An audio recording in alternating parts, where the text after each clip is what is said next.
कोलंबो शहर और श्रीलंका के दीगर मुकामात पर धमाके हुए हैं। अब तक 25 अफराद की हलाकत की खबर और करीब 300 से ज्यादा अफराद अस्पताल में दाखिल कराए जा चुके हैं। चर्चों में धमाके की तस्वीर काफी हैरानकुन है। कोलंबो शहर में 6 धमाकों की इतलात है। कोलंबो के होटलों में भी धमाके हुए हैं। कोलंबो शहर में जख्मियों से भरी एम्बुलेंस दौड़ती दिखाई दे रही है।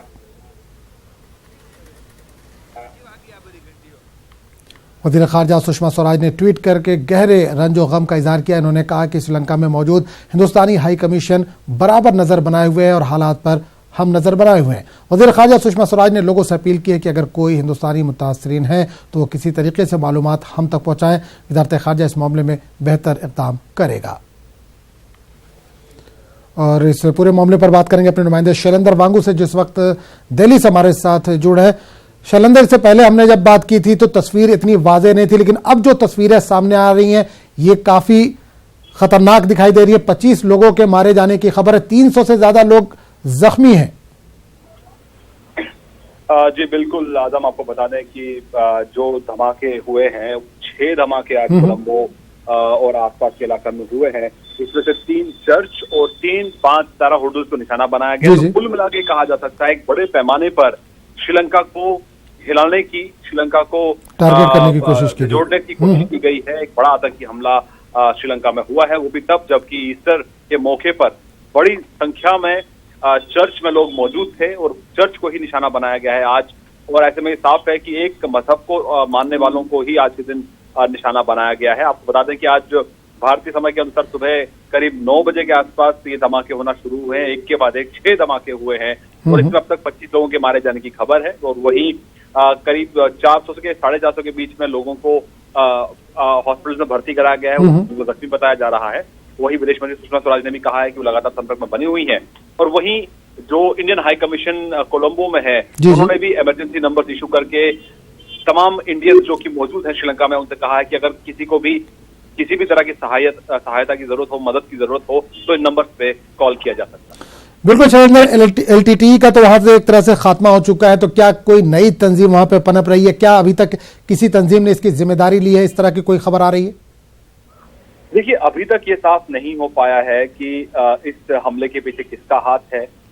हालांकि जैसे आपने LTTE का जिक्र किया, तो की लंबी लड़ाई चली थी श्रीलंकन फोर्सेज की, वो अब लगभग खत्म हो चुकी है और LTTE इस वक्त वजूद में नहीं है श्रीलंका में।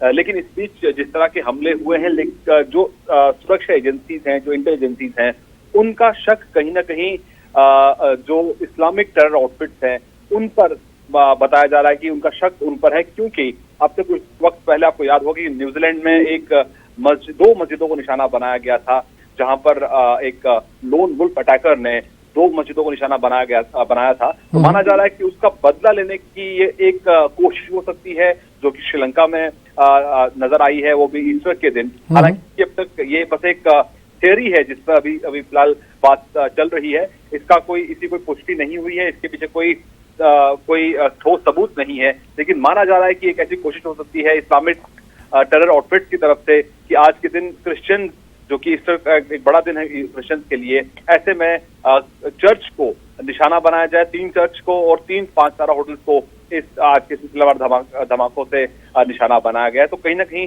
शक यही है, लेकिन फिलहाल इस पूरे मामले की तफ्तीश चल रही है और वही राहत और बचाव का काम भी फिलहाल चल रहा है। बिल्कुल, एक आखिरी सवाल करना चाहेंगे, श्रीलंका में जो इंडियन कमीशन है, हाई कमीशन है, उस ताल्लुक से कुछ जानकारी मिल पा रही है क्या? इसमें जो जख्मी है या जो हलाक हुए हैं उसमें कुछ हिंदुस्तानी भी हैं?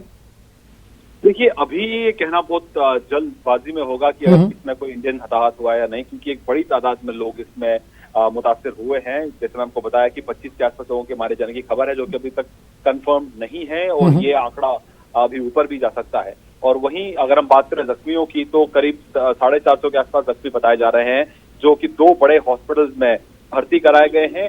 जब तक उनके बारे में पूरी जानकारी सामने नहीं आती और ये पता नहीं चलता कि कौन जो जख्मी है वो किस मुल्क का है, तब तक कहना जल्दबाजी होगा। हालांकि इस पूरे मामले को लेकर इंडियन हाई कमीशन वहां की लोकल एडमिनिस्ट्रेशन से भी संपर्क में है और जो तमाम भारतीय वहां मौजूद हैं श्रीलंका में आज की तारीख में, उनसे भी भारतीय हाई कमीशन लगातार टच में है और कुछ नंबर भी, जैसे उनको बताया, कुछ नंबर भी जारी किए गए हैं हाई कमीशन की तरफ से, ताकि किसी भारतीय को अगर किसी भी तरह की मदद की जरूरत हो तो वो कांटेक्ट कर सके, वो मदद मांगे। चलिए, बहुत बहुत शुक्रिया शैलेंद्र इस तमाम जानकारी के लिए।